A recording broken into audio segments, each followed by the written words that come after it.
noite, meus amigos. Estamos aqui de volta. Como sempre, começamos invocando a Santíssima Virgem Maria, o Santo Padre Pio de Pietrelcina, para que rogue a Deus que nenhuma injustiça se cometa nesse programa. Sendo esse o único programa do mundo e pede proteção aos outros contra ele e não a ele contra os outros. Aqui, alguém me enviou um despacho aqui de uma agência chamada St. Gabriel International, dizendo o seguinte: anos atrás, eu escrevi um artigo dizendo que toda essa política indigenista e multiculturalista ia levar a contradições insolúveis. Uma delas é a seguinte: tem muitas tribos indígenas no Brasil, onde quando nasce uma criança e os pais não querem a criança, simplesmente eles matam, jogam a criança no mato para os macacos comerem, né? Então, olha, ou nós defendemos os direitos dessas crianças, ou nós defendemos os direitos das culturas indígenas. As duas coisas ao mesmo tempo não dá, né? Então, quer dizer, toda essa política de direitos humanos está baseada em várias contradições, porque essa é uma coisa fundada, que nasce num tipo de pensamento simbólico, compacto, em que certas palavras são imantadas de um poder mágico. As pessoas não analisam para ver a que condutas reais, a que atos efetivos aquilo vai correspondendo à realidade. Esse negócio de direitos humanos é uma dessas. É um compactado simbólico, né? As pessoas nunca pensam que o direito, você proclamar o direito de um, frequentemente é você negar o direito de todos os outros. Mas um dos casos mais extremos é esse que eu estou dizendo. Então, agora, essa agência aqui, que é uma agência católica, está denunciando que o governo brasileiro está apoiando as culturas indígenas nesse seu hábito de matar crianças indesejadas, né? E estão aqui fazendo um apelo ao Papa Bento XVI para que intervenha junto ao governo brasileiro para que essa coisa pare.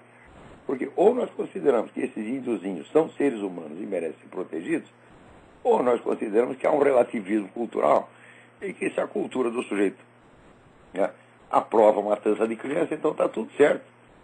Então isso aí quer dizer, qualquer um de nós pode criar uma nova subcultura, dizendo, olha aqui, na minha subcultura, por exemplo, é legítimo eu dar porrada em quem faz isso. Então eu chego lá no Ministério, no Departamento de Direitos Humanos, encho de porrada o diretor do departamento e digo, não, meu filho, essa é a minha cultura. Entendeu? Então, outra coisa, eles vivem,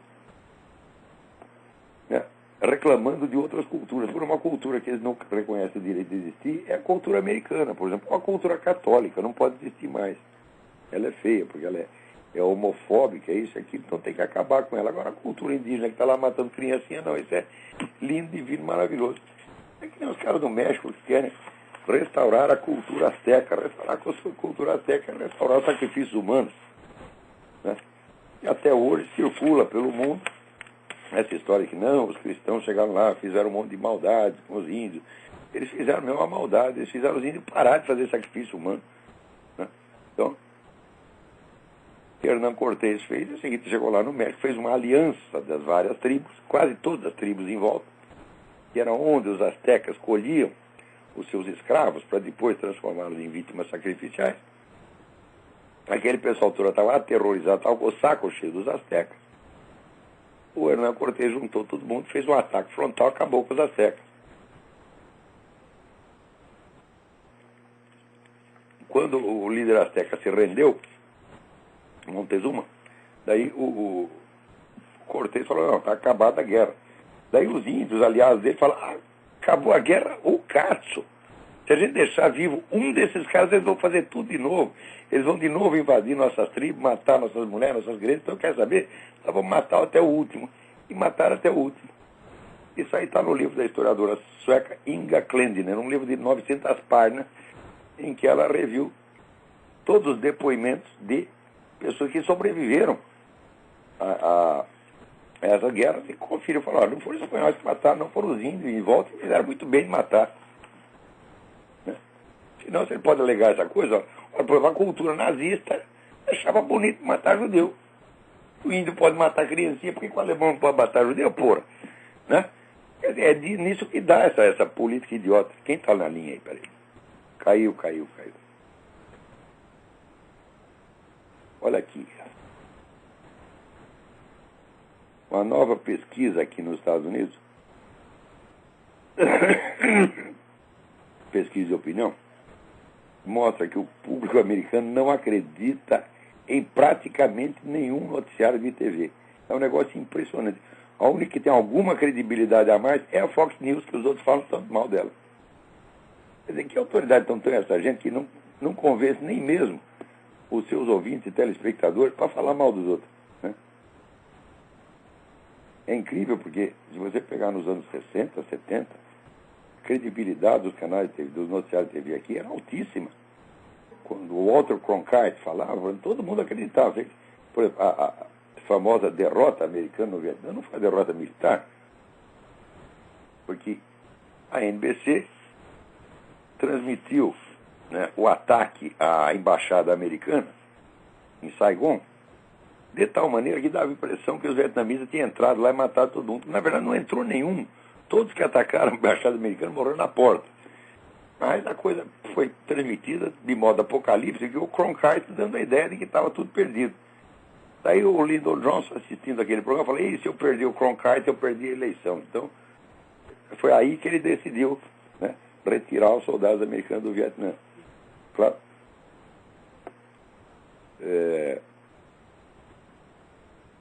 O Cronkite estava mentindo, mas isso é para mostrar o alto nível de credibilidade que mesmo um mentiroso, né, compulsivo como o Walter Cronkite desfrutava na época. Hoje ninguém mais tem isso. Isso está caindo e o pessoal está cada vez mais recorrendo à internet.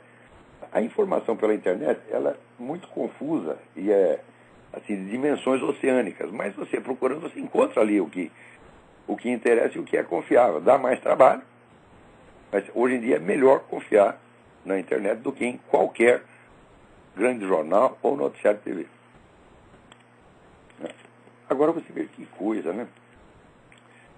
O Partido Democrata aqui decidiu o seguinte, que quem fosse candidatar pelo partido, candidatar a qualquer cargo, pode ser conselheiro municipal, deputado, senador, qualquer coisa, você vai ter que assinar uma declaração de que você acredita que o Obama é cidadão nativo americano. Quer dizer, é uma questão de acreditar, é uma questão de fé. Você tem que fazer a declaração de fé. Eu acredito em Obama. Eu acredito em duende. Eu acredito em Papai Noel. Eu acredito em mula sem cabeça. Você tem que assinar o negócio, né, e declarar a sua fé. Senão você estará na heresia. Imagina, veja, uma coisa que é matéria de fato, que é matéria de documento, por que as pessoas declaram que acreditam? É justamente porque não é matéria de documento. O que caracteriza essa discussão é exatamente a ausência do documento. Embora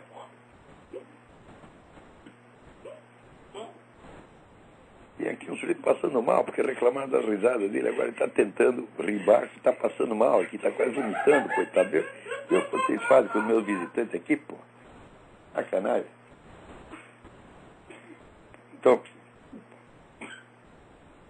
Então, o fato é o seguinte, é que não tem documento nenhum, não tem certidão de nascimento, não tem currículo escolar, não tem as teses universitárias, né? Não tem nada, só o que tem é aquela porcaria daquela versão resumida, né? Que no Havaí se concede a qualquer um, mesmo o cara tenha nascido na Zâmbia, na Alemanha, na Serra Leoa, na Bélgica, vai lá e pega uma certidão daquela. Então tem essa discussão até hoje. Como os caras não querem discussão, então o sujeito tem que entrar no Partido Democrático e fazer a declaração de fé. Ai, meu Deus do céu, esse mundo está ficando bem mais idiota. E o pior é o seguinte, o pior é que o registro civil afirma que a versão originária existe e está lá arquivada. Mas se existe e está lá arquivado, por que não mostra? Né? Agora está aqui, né?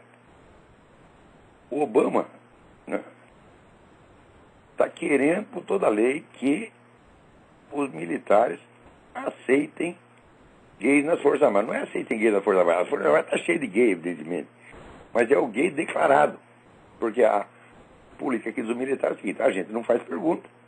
Isso é coisa da sua vida particular, que eu acho a maneira mais respeitosa e prudente de tratar com o assunto. Mas os caras não querem assim, né? Eles não querem que a sua vida privada seja respeitada. Eles querem que a sua identidade gay seja exposta publicamente e todo mundo tem que engolir aquilo. Mas daqui a pouco eu vou fazer umas considerações sobre identidade gay aqui, que eu andei explicando na minha aula de sábado. Vou dar um resuminho aqui para vocês. Mas acontece que, ao mesmo tempo, o pessoal pesquisou o seguinte, olha, possibilidade de ataques sexuais entre os militares são 5 vezes maior entre os gays do que entre os outros. Então, agora, se a coisa for imposta assim na base, não, você tem que aceitar a identidade gay, quer dizer, o sujeito vai lá, né, ele vai vestido de mulher, um traveco, e tem que ser aceito, é a coronela, né? A coronela, generala. Meu Deus do céu, o que é isso, minha gente? Porra. Mas, olha, eu estava explicando aqui na minha aula que um dos elementos fundamentais da convivência humana é a capacidade que nós temos de distinguir intuitivamente, imediatamente, o que é a conduta direta e sincera, o que é a conduta teatral forçada. Então, se aparece um sujeito, por exemplo, parece um homem falando fino como mulher. Aquilo deu algum trabalho, né? Porque mesmo quando o sujeito faz operação de mudança de sexo, a coisa mais difícil, é mais fácil, tá certo? Você transformar um órgão sexual masculino em feminino do que você mudar a voz do cara. Quer dizer, o sujeito sai de lá, né, com uma linda vagina, 2 peitão, né, um traseiro todo redondo, e falando, meu nome é Margarida. Então, se você consegue falar com voz de mulher, é porque ele está fazendo algum esforço teatral, né? Até você fala, olha, aqui eu estou tentando falar com a minha própria voz, está difícil. Agora, você imagina falar com a voz do outro, né? Eu falar que nem a Maria Conceição Tavares, por exemplo, né? Eu não conseguiria, né? Então, você, evidentemente, está fazendo isso, está forçando a conduta imitativa teatral. Se você é obrigado a aceitar a conduta imitativa teatral como uma coisa normal, isto, meu filho, apaga, destrói toda a linguagem dos sinais espontâneos em que é baseada a convivência humana. Né? E é exatamente isso que os caras querem impor, e eles sabem das consequências disso. Né? Vou te dar uma outra explicação mais óbvia ainda. Identidade hétero, meu filho, não existe. Identidade hétero, como é que a gente marca? É quando a gente expressa a nossa identidade hétero. A identidade hétero simplesmente é a expressão do formato do corpo do sujeito. Quer dizer, se ele tem um corpo masculino, ele tem uma voz masculina, ele tem gestos masculinos, etc, etc. E se é feminino também. Por exemplo, mulher rebola porque mulher tem um traseiro maior, o centro de gravidade dela é mais baixo. Mesmo que ela não queira rebolar, às vezes rebola, pode ser freira, pode ser mãe de caridade, vai rebolar pelo menos um pouquinho. Daí sai um cidadão com os ombros enormes, de 1,5 m, né? O quadril estreito de esportista, e sai rebolando. Então, evidentemente, é uma conduta imitativa. Então, identidade hétero se expressa simplesmente mediante, vamos dizer, atos externos que manifestem a própria forma inata do corpo do cidadão, ou da cidadã. Ora, existe um formato de corpo gay? Não existe um terceiro formato de corpo, só tem masculino e feminino. Então a identidade gay não se expressa através do simples formato do corpo, através da simples, vamos dizer, conduta masculina ou feminina, mas através da expressão do desejo, que é uma coisa que, se fosse praticada por um hétero, seria considerada totalmente imoral. Quer dizer, um hétero que, em vez de manifestar a sua masculinidade apenas, vamos dizer, por voz e gestos comproporcionais ao formato do seu corpo, à sua anatomia e fisiologia, enfatizasse a sua heterossexualidade mediante a expressão do desejo, seria o chato de galocha, um sujeito inconveniente que seria rejeitado em todo ambiente social. Em nenhum ambiente educado, o sujeito fica mostrando toda hora o seu desejo sexual. Quer dizer, cada vez que passa uma mulher, o sujeito fica de pau duro e mostra pau duro. Então, que bundão, que bucetão, etc. Você sabe que um cara desse é um sujeito totalmente desagradável. Dá vontade de bater num cara desse. Ora, qual é a maneira do gay expressar a sua identidade gay? É essa mesma. Ele tem que manifestar 24 horas por dia o seu desejo. Né? Então, claro que com isto, né, o sentido da decência acaba. E os heterossexuais acabam imitando. Então, você toda hora, né, passa lá, o gay fala, mas que gatinho. Blá, blá, blá. Bom, o macho hétero acaba também fazendo as suas observações. Ai, que bundão, ai, que bucetão. E aí acabou a decência, porra. E vem dizer que indecente é o meu programa porque eu estou falando a realidade. Ah, vamos uma merda, porra. Né? Quer dizer, isso aí não é para proteger gay, não é para nada. Isso aí é projeto de engenharia social, quer dizer, para eliminar os códigos espontâneos com os quais a sociedade articula a convivência humana e tem que substituir tudo por regulamentos estatais. Quer dizer, por exemplo, se as normas de polidez de educação elas desaparecem, tá certo? E note mesmo que polidez eu não, vamos dizer, não consiste em fingimento, tá certo? Polidez consiste apenas numa ação que é comproporcional à situação real. Se essas normas espontâneas desaparecem, então o governo tem que regular tudo. E daí quem está ganhando? Como sempre, quem está ganhando é o Estado, e o cidadão se ferra. Ai, ai, ai. Vamos ver o que mais nós temos aqui. Tem uma coisa maravilhosa aqui. Espera aí, tem alguém na linha? Alô, quem é? Alô? Alô? Alô, quem é? Alô, tá me ouvindo? Perfeitamente.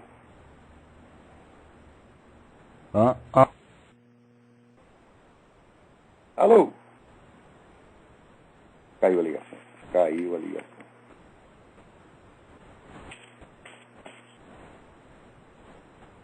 Que coisa, hein? Olha, aqui, né, outro dia saiu na Folha, né, que um delegado que tem lá uma gravação de uma conversa entre líderes do MST, né, mostrando que certas invasões de fazendas são feitas de maneira premeditada para destruir. Na gravação está lá assim, agora nós viemos aqui para pelo menos dar prejuízo para eles. Quer dizer, o senhor está entrando lá, não é que ele precisa daquela terra, mas que ele quer ferrar com o fazendeiro mesmo, tá entendendo? Então é claro que é uma atividade criminosa, mas por que nós precisamos de uma gravação para provar uma coisa dessa que todo mundo já sabe? O que o MST produz? O MST hoje é o maior proprietário de terra no Brasil. Né? E o que ele produz não basta nem para sustentar ele próprio. Então é claro que o objetivo não é produção, o objetivo não é agricultura. O objetivo é apenas impor um poder na região rural, como os soviéticos impuseram na Rússia, porque a estrutura dos... Se vocês estudaram um pouco, que a estrutura do MST é idêntica à dos soviéticos. Né? Eles são, vamos dizer, uma organização política total, com toda a rede de instrumentos e serviços necessários para tomar o poder. E só que falta lá algum conhecimento da agricultura, só falta isso. O resto eles têm tudo. Então, na Rússia eles fizeram isso. Os soviéticos foram invadindo fazendas, desmoralizando a autoridade, descumprindo as leis e impondo a sua própria vontade como lei, até chegou a um ponto em que a verdadeira administração no campo era os soviéticos. Ninguém mais mandava, só eles. No Brasil já está acontecendo isso. Tem regiões inteiras, quem manda é o MST. Polícia não manda nada, a prefeitura não manda nada. E o que você precisar ali, você tem que pedir, pelo amor de Deus, para o MST. Então isso aí é um processo de tomada de poder no campo. Você não tem nada a ver com a agricultura, minha gente. Mas faz 30 anos que isso é assim. Quer dizer, o cérebro, olha, quem tem razão, aquele filósofo francês Raymond Abelio. Abelio, ele morou aí no Brasil, na América Latina, um tempo, e ele diz o seguinte, olha, aqui, né, a evolução das ideias não acompanha o tempo histórico, acompanha o tempo geológico. Quer dizer, é aquelas mudanças das camadas geológicas, leva assim, bilhões de anos para subir 1 centímetro. A percepção da realidade no Brasil é, de fato, ritmo de tempo geológico. O tempo que o brasileiro leva para perceber uma coisa, podia inventar um novo recorde no livro Guinness. Tempo necessário para tirar uma conclusão. Né? Chega lá, você faz o teste no Japão, assim, 2 segundos. Né? Chega na China, 3 segundos. Aqui nos Estados Unidos dá uns 5, 6 segundos. Chega no Brasil, 10 anos e 8 meses. Mais 3 semanas e 2 dias. E algumas horas. Negócio. Porque, o que eu tenho escrito, ela saiu essa semana, um artigo Caindo Sem Parar, é sobre a decadência da educação e da alta cultura no Brasil. O mais engraçado é que pessoas que sabem disso e que dizem a educação está mesmo uma merda, nossa ciência foi para o buraco, etc. Elas veem tudo isso e elas acham que o QI delas não foi afetado. Isso é que eu acho incrível. Pô, é evidente que se caiu toda a alta cultura, a inteligência de cada pessoa está caindo também, meu Deus do céu. Porque inteligência não é um dom natural que se mantenha por si. Tá certo? Se você pegar um garoto que nasceu com QI 280, tá certo? E não der para ele o ambiente devidamente estimulante, ele vai emburrecer. E vice-versa. Se você pegar um idiota como eu, tá certo? E der a ele um montão de livros, estímulo, etc., ele fica inteligente. Né? Então, eu continuo lendo, estudando, pensando, examinando as coisas para eu não emburrecer. Agora, eu vejo para o pessoal da minha geração, o pessoal de 60 anos, que é a turma que está no governo, meu Deus do céu, eles são hoje mais burros do que eram, do que quando tinham 20 anos. Eu juro para vocês, eu conheci muitos desses caras, porra. Né? Zé Dirceu e outros, né? Rui Falcão, eles até que tinham alguma inteligência 40 anos atrás. Hoje eles só tem aquela astúcia maliciosa, tá certo? De politiqueiro vagabundo. Né? O que é isso aí? É a decadência geral da alta cultura no Brasil. Quer dizer, a existência de alta cultura e de um bom sistema educacional, tá certo? É condição para que cada pessoa mantenha o seu QI elevado. Não é uma coisa externa que acontece só na sociedade. Eu acho incrível, até mesmo as pessoas que falam. Eu, quando falo da decadência da educação no Brasil, cada vez que eu vejo esse fenômeno, eu percebo imediatamente que eu tenho que me defender. Quer dizer, eu não posso me deixar afundar como a sociedade brasileira está afundando. Então, o que eu faço? Tem que estudar mais, tem que treinar mais, tem que me fiscalizar mais. As pessoas não, elas estão seguras de si. Elas acham que a sua inteligência é assim, é o eixo imutável do universo. Né? Se cair o universo inteiro, né? O QI do nego vai continuar inabalável. Aí o que já bota, se pensar assim, já bota que é uma besta quadrada, porra. Porque se tem uma coisa que, olha, isso aqui é uma lei, é lei universal. Quanto mais burro você fica, menos você percebe que é burro. O burro é pior que o marido enganado. É o último a saber. O marido enganado ainda tem uma chance, que alguém pode contar para ele. Né? Eu me lembro do filme Divórcio Italiano. O sujeito mandava um bilhetinho assim com 2 chifres, né? Mandava pro cara, seu fulano, né? Vostra donna vi tradisce sotto il tetto della vostra casa onorata. A sua esposa está traindo sob o teto da sua honrada casa. Né? Eu se tocava. Né? Mas o cara burro não. Você diz para ele que ele está ficando burro, você avisa. A vizinhança inteira manda para ele um bilhetinho, não com 2 chifres, mas com 2 orelhas de burro. Meu filho, seu QI está caindo. E ele acha que é insulto. Você quer avisar o cara, desgraça, ele acha que é insulto, vai ficar brabo. Não, você está falando com isso por ciúme que você tem da minha inteligência. Não é uma coisa incrível, pô. Tem alguém na linha aí, vamos lá. Alô, quem é? Meu nome é Rivaldo, do Rio de Janeiro. Como vai o senhor? Tudo bom? Rivaldo, tudo bem? Tudo certo. Professor, como o senhor tem falado bastante, a gente está numa fase, vamos chamar assim, pré-comunismo mesmo no Brasil, né? E eu fiquei pensando, puxa vida, onde é que tudo isso se originou, né? Estudando a história recente. Eu cheguei a ler um livro que foi do ex-ministro do Exército, do governo Geisel, né? Ideais Traídos. Não sei se o senhor já Silvio Frota, grande homem, grande homem. Eu fiquei olhando assim, as pessoas parecem encaram o governo militar como se fosse um governo único. E eu olhando, vendo alguns depoimentos de pessoas que viveram a época, eu cheguei à seguinte conclusão. Parece que a turma do Geisel tinha verdadeiro ódio da turma do Médici, que era a turma desenvolvimentista mesmo, né? E mais outros relatos... era nascerista. A ideia deles é o seguinte, põe todos os comunistas... Não sei se esse meu pensamento está correto. Sou eu. Ele queria ser o único comunista que existia. Então, assim, ele tinha adoração pelo poder estatal. O homem criou 200 estatais, um monte de cabide de emprego. Né? Ele fez o senhor acha que todo... O João Goulart gostava de fazer. Uhum. O senhor acha que esse início do comunismo no Brasil surgiu no governo Geisel? Não tenha a menor dúvida. Não tenha a menor dúvida. O Silvio Frota tinha toda a razão. Hoje, na época, eu que era uma besta quadrada, eu odiava o Silvio Frota. Né? Porque, o cara da linha dura, etc, etc. Mas hoje a gente vê que ele disse a verdade. E no livro dele, tudo que ele fala, ele mostra um documento, não são palavras somente, né? É um livro que todo brasileiro deveria ler. Isso. Porque você vê, a Revolução de 64, que não foi uma revolução, foi, claro que foi um golpe de Estado, foi um movimento contra-revolucionário, ela foi traída várias vezes. Primeiro foi traída porque subiu lá prometendo uma eleição em 6 meses e não fez eleição. Segundo, quem correu mais risco naquele golpe foram líderes civis, como, por exemplo, Carlos Lacerda. Carlos Lacerda estava lá no palácio, armado com 3 revolvinhos, e o palácio foi cercado pelos fuzileiros navais.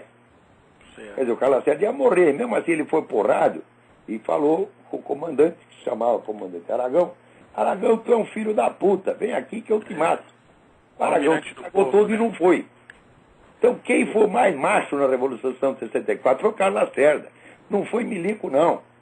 E o que os milicos fizeram? Boicotaram, destruíram a carreira do Carlos Lacerda, que era um sujeito que naquela altura ganharia qualquer eleição no Brasil.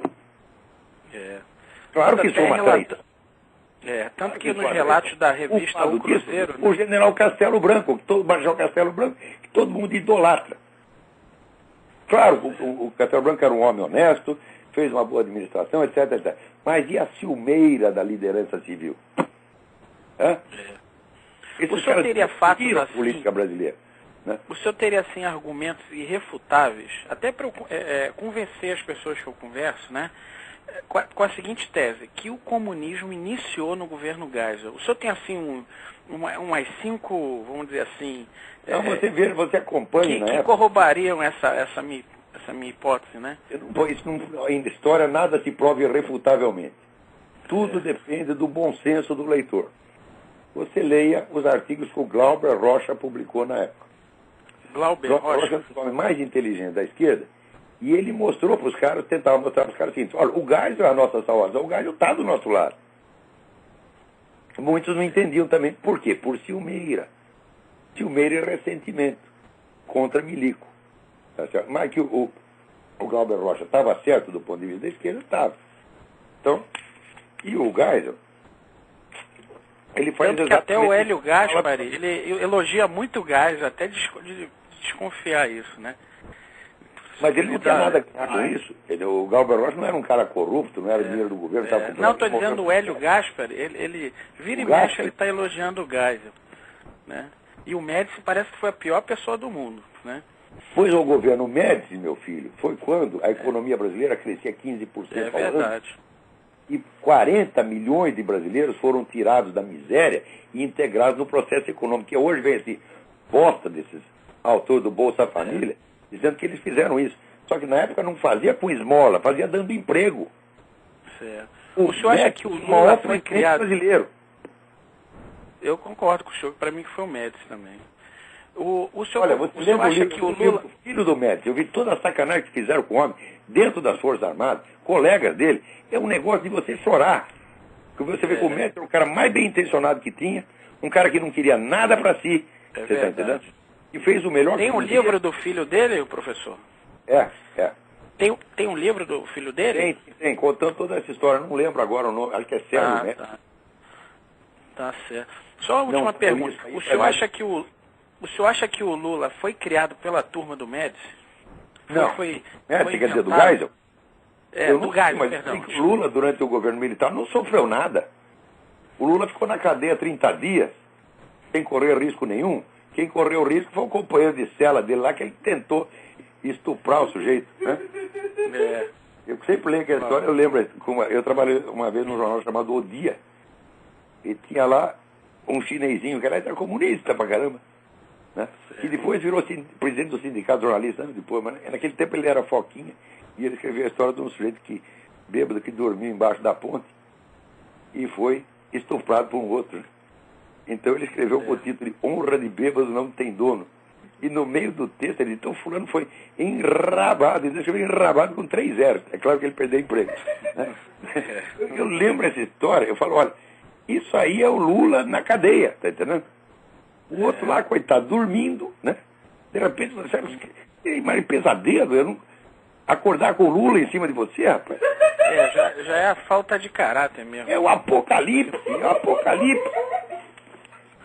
É verdade, é verdade.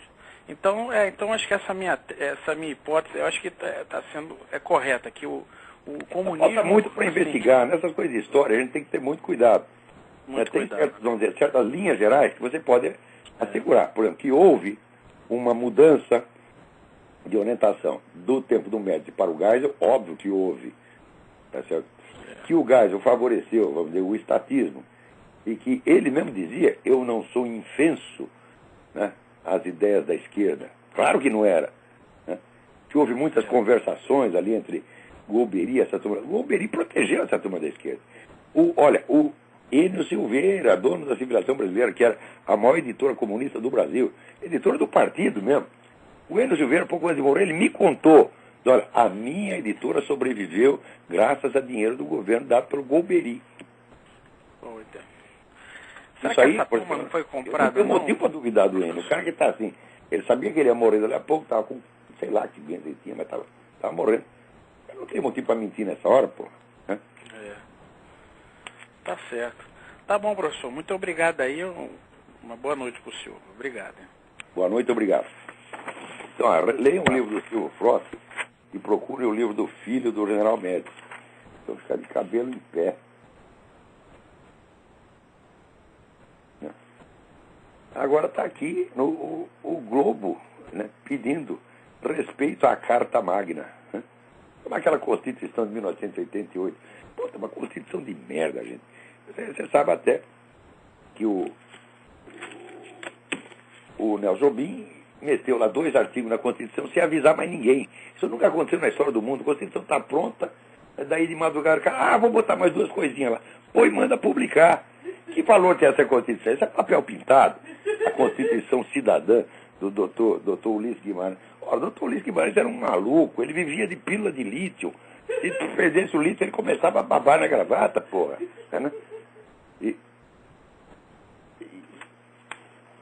E daí o que o Globo agora defendendo a Constituição contra esse tal do Programa de Direitos Humanos. Mas quem foi que fez o monstro? Foi vocês, meu Deus do céu. Vocês fazem e desfazem presidente com a naturalidade de quem peida, você está entendendo? Vocês têm 70% da audiência, vocês mandam na cabeça do Brasil. Olha, estou para dizer o seguinte, tudo que acontece de ruim no Brasil é culpa da Globo. Tudo começa na Globo, porra. Não é a Globo, é uma elite de pseudo-intelectuais que manda naquela porcaria, né? Porque uma empresa, afinal de contas, é um universal abstrato. O universal abstrato não age, são pessoas. Né? E agora eu vou reclamando, agora aparece, veja, que incrível, né? Os caras apelam a tudo quanto é termo, cesarismo, populismo, bonapartismo, tudo para não dizer comunismo. Ai, meu Deus do céu, o esquema do Foro São Paulo é o esquema da tomada do poder clássico pelos comunistas. Os caras dizem que são comunistas, dizem que são marxistas. Agora, os inimigos, aparentes inimigos deles, não querem dizer comunismo. Então, tem que dizer bonapartismo, tem que dizer só cesarismo. Hoje está de novo esse cretino desse Janotti falando de bonapartismo. Será? Ele diz, ainda é cedo para saber se o governo Lula será bonapartista ou não. Eu digo, mas o governo Lula está no fim. Como é que ele diz que, não, estamos aqui seguindo o diagnóstico clássico que Karl Marx fez em O 18 Brumário de Luiz Bonaparte. Um diagnóstico de merda, pô. Né? Coisa simplória, idiota. Né? E está de novo lá usando o conceito de bonapartismo. O conceito é tão bom que ele ainda não sabe se o conceito se aplica ao governo Lula ou não. Quando o governo já está no fim. Eu digo, senhor Janotti, não sabemos ainda. Quando saberemos, hein? Quando o senhor descobrir, o senhor me avisa? Né? E agora vem aqui, quando começou esse negócio de populismo, eu fui lá no Hudson Institute, na mesa redonda, estava todo mundo que conversa com o populismo. Eu falei, populismo ou caralho? Com perdão da palavra, populismo ou caralho? Né? Não existe isso. Em inglês eu falei alguma coisa correspondente. Né?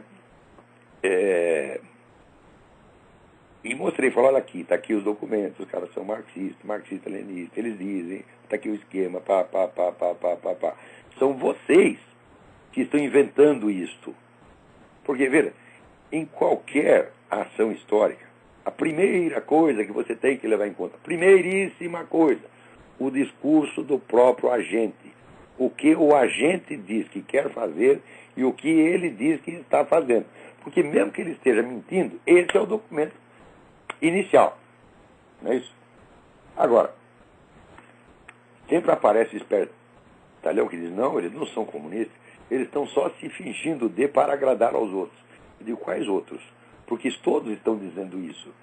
Então, quer dizer que todo mundo no Foro de São Paulo está fingindo que é comunista para enganar todos os outros. Eu, meu Deus do céu, essa hipótese é tão idiota que não dá nem para começar a levar em conta. Mas acontece, e o orgulho liberal de dizer, nós vencemos a Guerra Fria. Nós vencemos, né? Só que o cavalo morto está dando coice pra caramba. Mas você não pode reconhecer que é coice. Então você diz que são afagos. Né? O cavalo te dá um coice, você já para 15 metros adiante, e você levanta meu tontinho, você está vendo como ele gosta de mim? Olha, aqui, né, saiu até, olha, na Economist saiu um artigo muito bom, dizendo que, né, o Brasil, que por toda parte celebrado como um primor de democracia capitalista, no Brasil, o liberalismo clássico, o liberalismo econômico é proibido, é tabu, é palavrão. Né? Aliás, e conservadorismo, então? Né? Você vê que liberalismo é um termo muito fraco para definir a direita. Eu estou até escrevendo um artigo, deve sair a semana que vem, por que os direitistas brasileiros se chamam liberais e não conservadores? Né? E conservadorismo, vamos dizer, é uma atitude humana permanente, é um componente estrutural da existência da qualquer atividade política. O que é o conservadorismo? É a recusa de mudanças drásticas. É a recusa de mudanças que não possam ser revertidas. Em suma, é a recusa da mentalidade revolucionária que reivindica uma concentração de poder para introduzir mudanças profundas. Então, se você procurar, você encontra o conservadorismo, por exemplo, em Lao Tzu, o filósofo chinês, 5.000 anos atrás. Lao Tzu dizia que o melhor governo é aquele que interfere pouco, ou mesmo o governo que não faz nada. Né? Se o governo não fizer nada, se limitar a estar no lugar e manter a ordem, já fez muito. Você encontra o conservadorismo em Cícero, você encontra o conservadorismo em Aristóteles, você encontra o conservadorismo em Santo Agostinho, você encontra o conservadorismo nos profetas hebraicos, tá certo? Você encontra o conservadorismo em Shakespeare, você encontra o conservadorismo em São Tomás de Aquino, você encontra em Goethe, você encontra o conservadorismo, é tudo permanente. Liberalismo, como política, é uma coisa que surgiu no século XIX e que não faz sentido falar ele é antes do século XIX. Então, liberalismo, vamos dizer, é uma atitude política que se define, vamos dizer, pela oposição a outro fenômeno político recente. Então, não tem, evidentemente, o alcance da ideia conservadora. Tá certo? É uma coisa muito mais improvisada, tá certo? E que responde a determinadas situações e fica totalmente deslocada em outras. Né? E o liberalismo se define exclusivamente por duas coisas, quer dizer, o amor à economia de mercado, à liberdade econômica, tá certo? E o amor à democracia representativa. É só isso. Eu digo, mas isso é suficiente para definir uma política? Mas nunca, meu filho. Nunca. Isso é muito estreito, isso é muito limitado. Isso é muito, como dizer, é muito empírico demais. Tá certo? Mas como no Brasil parece que conservador é mais direitista do que o liberal, que não é, a diferença não é escalar, né? Então os caras preferem usar o termo liberal para dizer, eu sou direitista, mas não sou tanto assim. Ai, meu Deus. Mas até o liberalismo, né, é feio no Brasil. Ai. Agora aqui tem uma coisa maravilhosa, mas lindo. Aqui. O Marcos, eu acho que é Marcos Dutra. Não sei sobre o nome dele. Marcos Dutra. E escreveu um artigo sobre o Brasil na página do Henry Mackall. Né? Já seria Makov, mas aqui só o Mackall. Né? Que é um escritor excelente sobre o negócio de nova ordem mundial. Claro, nem sempre acerta em tudo, mas em geral é um homem honesto, confiabilíssimo, né? Ele escreveu um artigo falando da situação no Brasil, do Lula, do Foro de São Paulo. O artigo do Marcos está muito bom. Daí chegou um sujeito lá e leu aquilo, né? E mandou uma carta indignada para o Henry McCall, né? Dizendo aqui que as ideias do Marcos são baseadas nas ideias de um jornalista chamado Olavo de Carvalho, né? O qual não é digno de confiança porque, olha aqui, esse Olavo de Carvalho, ele é um strong supporter, né? Um ferrenho adepto do sionismo. E antes disso, então, como sendo um adepto do sionismo, eu estou esquecendo a conspiração judaica. Olha que coisa, né? Quer dizer, os judeus estão conspirando para dominar o mundo e eu escondo porque eu sou um sionista, né? E antes disso, ele foi um conhecido comunista na década de 60 e viveu na Romênia por 10 anos e recebeu um prêmio do governo romeno durante os anos 80. Ai, meu saco! Ai, meu saco! Cadê o Alborguete? Puta merda! Eu não tenho expressividade daquele gênio do rádio brasileiro que foi o Alborguete para expressar, né, o meu sentimento dentro de uma coisa dessa. Quer dizer, primeiro, eu fui um conhecido comunista nos anos 60. Não, eu fui um desconhecido comunista. Eu era o último, eu era a rabeira da cadeia alimentar, você está entendendo? Nós éramos conhecidos, eu e o Rocco Bonfilho, né, que é jornalista, amigão meu na época, irmão da Mônica Bonfilho, aquela que fazia o programa dos Anjos, né? Eu e o Rocco éramos conhecidos no meio comunista, porque a gente só pensava em mulher. Os outros eram militantes seríssimos, devotados, etc. Rui Falcão, e nos olhavam com mau desprezo, né? Quer dizer, esses caras são meros tarefeiros. Eles não podem tomar uma decisão, eles só podem fazer o que a gente manda, porque eles só pensam em mulher, eles não são gente séria. Isso era eu no meio comunista, você imagina, né? E eu chegava em qualquer lugar, mas se alguém me conhecia, quem é esse cara aí, pô? Chegava Zé Dirceu, Rui Falcão, todo mundo sabia, daí tinha eu, o Rocco Bonfilho, quem são esses caras aí? Ah, são uns aí que só vivem lá na gafieira, som de cristal, né? Todo fim de semana volta aí para casa do estudante com 20 de mulher, né? Ainda tinha que eles deviam agradecer a nós, porque a gente não podia consumir todas aquelas mulheres, o que a gente fazia? Distribuía pelos amigos. As meninas entravam na casa do estudante na sexta-feira à noite e iam descendo de apartamento em apartamento. Chega segunda-feira de manhã, elas saíam pela porta da casa do estudante com um sorriso assim, idiota, né? De lado a lado, tontinha, né? Então, esse era o nosso serviço lá, nós éramos, né, fornecedores. Então, isso é o que eu era no movimento comunista, né? Vivi na Romênia durante 10 anos? Não, meu filho, eu vivi na Romênia durante 8 meses. Né? No ano de, deixa eu perguntar para minha mulher, 1999. Né? Não. E estive na Romênia várias vezes, né? Somando o período todo que eu fiquei lá, não dá um ano, não completa um ano. E, de fato, ganhei um prêmio do governo romeno, mas não foi nos anos 80, no tempo do Ceausescu. Foi, hein? Está aqui o diploma, lá, vi a data para mim ali. Olha. Aí, no ano de 2000, assinado por o presidente Emílio Constantinesco, que foi o primeiro presidente liberal-democrata, o primeiro cara que governou a Romênia, depois da queda do Ceausescu. Mas se eu ia aceitar o prêmio do Ceausescu, ia mandar enfiar no cu, porra.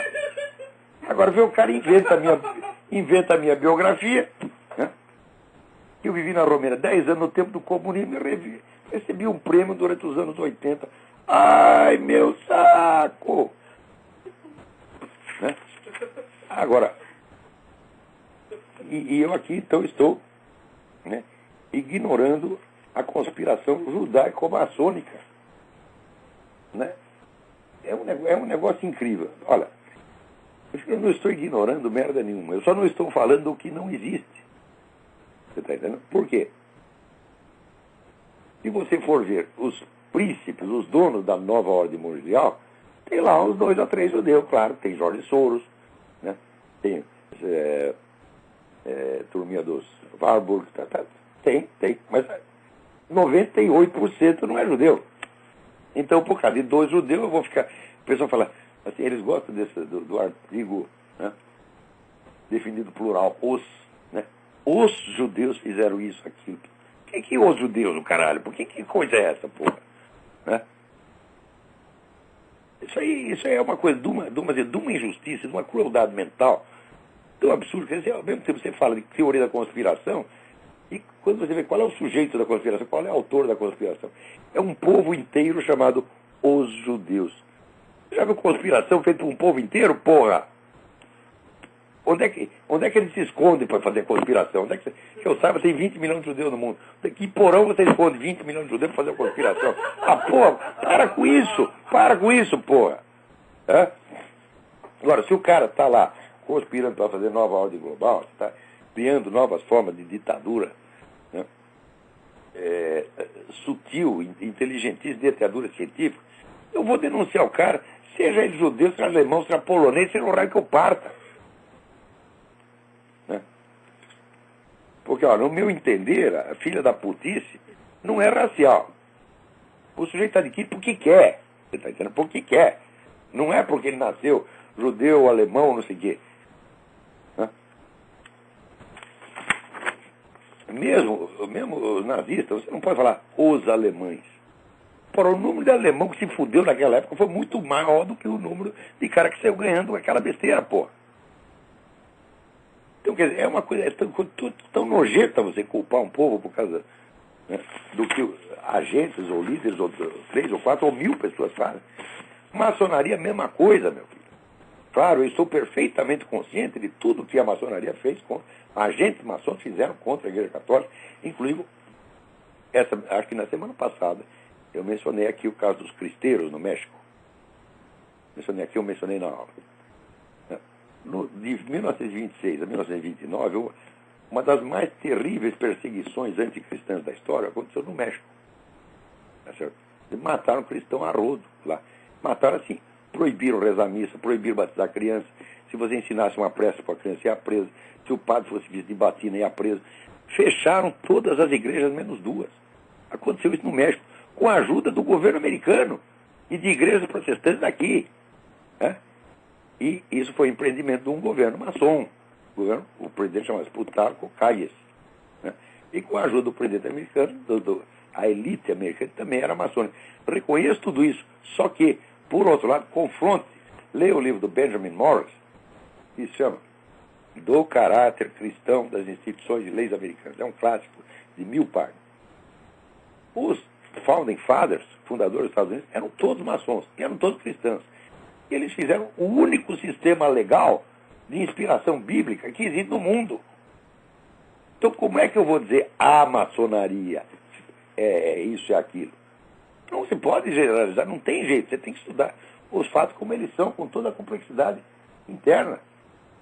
Então, se você vai acusar certos setores da maçonaria de promover o anticristianismo, tá certo, mas você tem que reconhecer que outros setores fizeram o possível para criar a única atmosfera de liberdade religiosa no mundo, aliás, de inspiração cristã, tá certo? Onde todas as igrejas cristãs podem prosperar. Tá certo? E quem está promovendo agora essa onda anticristã aqui, olha, é difícil você dizer que é maçom. Por quê? Porque todos esses pastores protestantes aqui são todos maçons, e são eles que estão sendo perseguidos.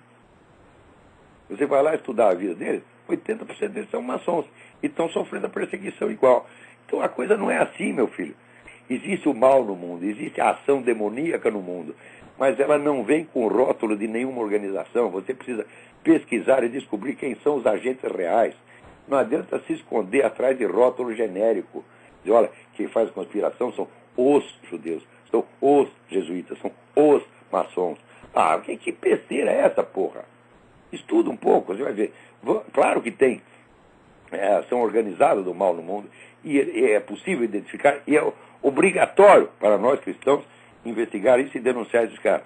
Só que não se esconder através de universais abstratos. As ações humanas têm sujeitos reais, individuais e grupais, e você precisa dizer, foi fulano, fulano, fulano, fulano, fulano, fulano, fulano.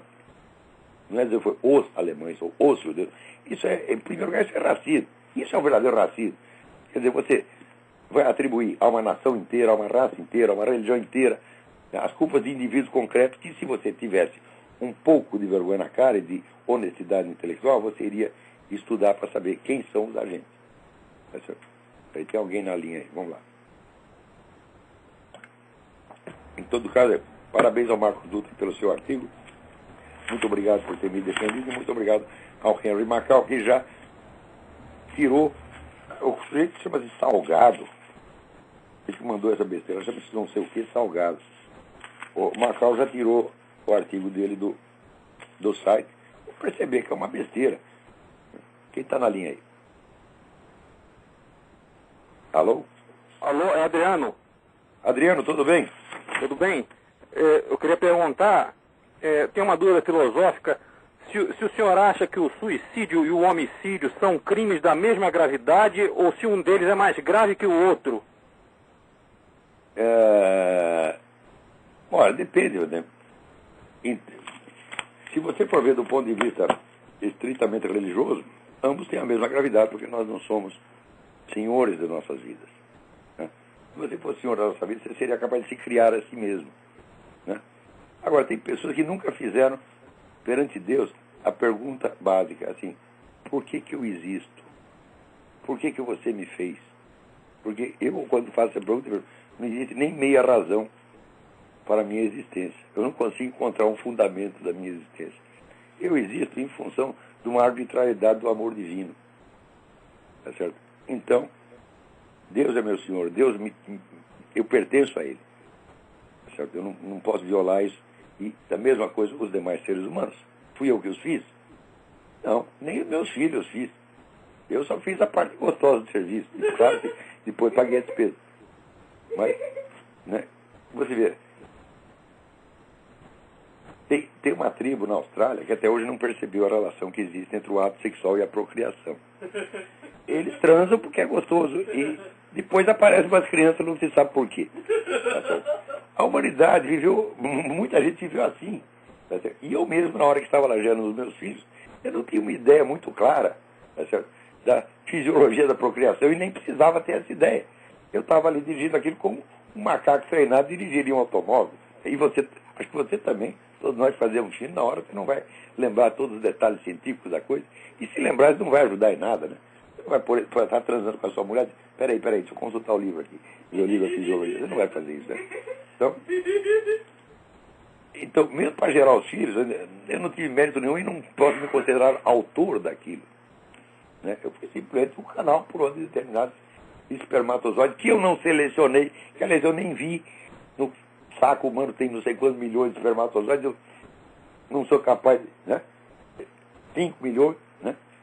Então como é que você vai conhecer 5 milhões de espermatozoides e você vai escolher, quero esse, não quero aquele? É Deus que escolhe, meu filho. Então nós não somos, a coisa mais óbvia, é uma questão de senso da realidade. Nós não somos donos das nossas vidas. Então, por isso mesmo, nós não podemos mexer nelas. Ninguém tem o direito de cometer atos cujas consequências são incognoscíveis. Certo, mas o que o senhor acha da ideia de que países mais civilizados possuem um índice de suicídios maior do que países menos civilizados? O mais civilizado significa mais administrado, significa que o governo dá mais palpite. Porque quando um país fica rico na base da economia capitalista, qual é o segundo passo?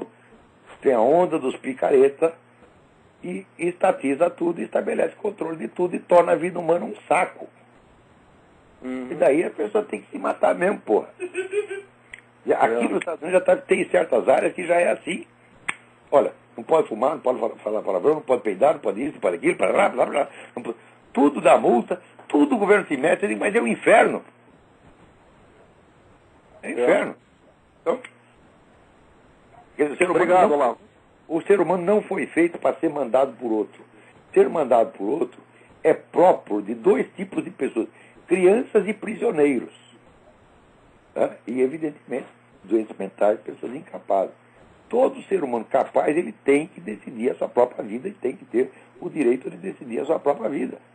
Isso é da natureza humana. Se você viola isso, você está forçando o sujeito a uma existência antinatural que só pode deprimi-lo e prejudicá-lo.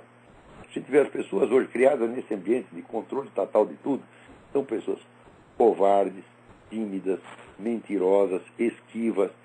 Tudo esse comportamento de doente mental. E eu, nos últimos 30 anos, 40 anos, observando isso desde a minha juventude, e no Brasil, no tempo da ditadura, a gente tinha mais liberdade do que hoje. Mas muito mais. Né? Então, por exemplo, no tempo da ditadura, você encontrava um monte de jornal de esquerda na banca. Você encontrava um monte de esquerdista publicando livro, sendo premiado pelo governo, tá certo? E sendo paparicado pelo governo. Hoje, meu filho, se você é direitista, você está cercado de gente que vai te boicotar, te botar para fora do emprego, e se não destruir a tua vida, como estão fazendo com o Júlio Severo. Tinha muito mais liberdade no tempo da ditadura. Então a gente vê esse crescimento, vamos dizer, da pressão e da opressão. Tá certo? Isso tira o sentido da vida, tira o gosto de viver. Quem sobrevive bem a isso, sobrevive os caras de pau como eu. Porque eu não deixo ninguém controlar nada. Tá entendendo? Uma vez entrei num restaurante aqui, o cara disse, não pode fumar. Eu disse, não pode, eu vou fumar aqui na sua frente. Vou chamar a polícia e me põe numa cadeia. Chamou? Não chamou nada, pô. No Brasil fiz isso várias vezes. Então, ok, obrigado, Olavo.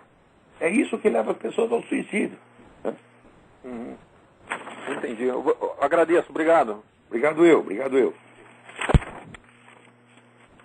Então aqui estamos no fim. Deixa eu ver se tem mais alguma notinha aqui. Queria lembrar vocês de novo que o nosso curso de Introdução à Filosofia da Ciência agora foi remarcado para o dia 10 de maio. Informações com o misterioso senhor Eduí. Telefone 041-9974-4443. Pessoal, quem é o misterioso senhor Eduí? Recebe as cartas aqui. O misterioso senhor Eduí é meu compadre. Né? Ele é filho ele é pai da esposa do meu filho Davi. Então, aí, agora nem tudo está perdido, porque aquela pesquisa do Vox Populi, que foi a maior empulhação petista de todos os tempos, finalmente o TSE mandou tirar aquilo do ar, porque é uma pesquisa feita para ninguém votar em Zé Serra. Eu não sou fã do Zé Serra, mas se eu estivesse no Brasil, é óbvio que eu votaria nele. Talvez até vote aqui na embaixada. Né? Por quê? Para dar um tempo, para dar um respiro. Por quê? Ele, por mais esquerdista que seja, ele não tem na sua mão instrumentos de controle social como tem o PT. Né? O PT tem toda essa militância espalhada em tudo quanto é lugar para fazer marcar a sua presença lá. Então o partido do seu Zé Serra não tem isso, então ele não vai, mesmo que ele queira, ele não vai poder nos oprimir tanto. Claro que depois de subir ao governo ele pode construir uma máquina dessa, mas ainda não tem. Então, né? Agora sai esse artigo do Janotes, de que o Brasil caminha para o bipartidarismo. Olha, o PT e o PSDB foram ambos criados dentro da USP por gente como o seu Janotes, Fernando Henrique Cardoso hoje. Então, é o unipartidarismo da USP. Certo? E o papel que a USP teve na degradação cultural brasileira não é brincadeira. Não nego que haja boas faculdades na área técnico-científica, mas na área de humanas, de filosofia, de letras, é uma vergonha. Tá certo? E foi esses caras que estão dirigindo o Brasil. Hoje é por isso que está a merda que está. Então, até a semana que vem. Muito obrigado.